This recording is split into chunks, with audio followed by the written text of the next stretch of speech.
حضرت سلیمان علیہ السلام کے زمانے کا قصہ ہے کہ دو عورتیں جنگل میں جا رہی تھیں۔ ان دونوں کے ساتھ ان کا دودھ پیتا بچہ بھی تھا۔ اتنے میں ایک بھیڑیا آیا اور ان میں سے ایک عورت کے بچے کو اٹھا کر لے گیا۔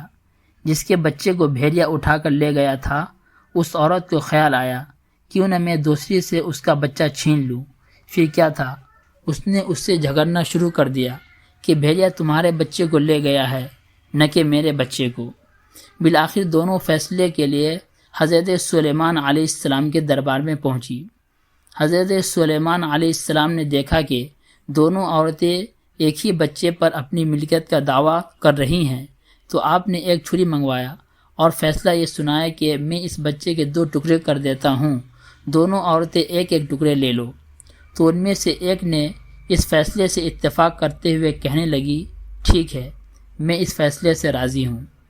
لیکن جب دوسری نے سنا تو رونا شروع کر دیا، کہنے لگی، میرے بچے کے ٹکڑے نہ کرو، اس دوسری عورت کو ہی دے دو، یہی پالے گی، کم از کم میرا بچہ زندہ تو رہے گا۔